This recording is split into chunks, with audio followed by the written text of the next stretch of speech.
চট্টগ্রামের পতেঙ্গায় ৫ লাখ পিস ইয়াবাসহ ৯ মাদক কারবারিকে আটক করেছে র্যাব। কর্ণফুলীর ১৫ নম্বর ঘাট এলাকায় একটি ফিশিং বোটে তল্লাশি চালিয়ে এসব মাদক উদ্ধার করা হয়। সকালে বহদ্দারহাটে র্যাব কার্যালয়ে ব্রিফিংয়ে কর্মকর্তারা দাবি করেন, আটক ব্যক্তিদের মধ্যে ৫ জন রোহিঙ্গা, বাকি ৪ জনের বাড়ি কক্সবাজারে।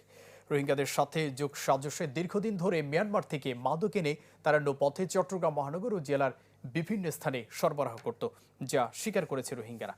চক্রটির সাথে আর কারা কারা জড়িত তাদের গ্রেফতারে অভিযান চালানোর কথা জানায় র্যাব।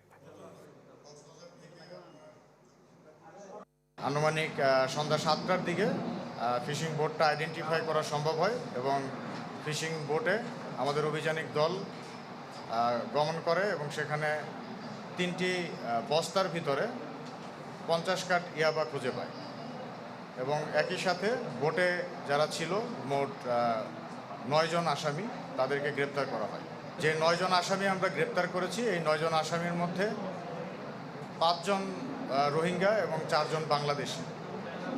রোহিঙ্গা যে ৫ জন আসামি রয়েছে, এই ৫ জন আসামি নিজেরা স্বীকার করেছে ইতোপূর্বেও তারা এই মাদকের চোরাচালানের সাথে মাঝে মাঝে সম্পৃক্ত ছিল।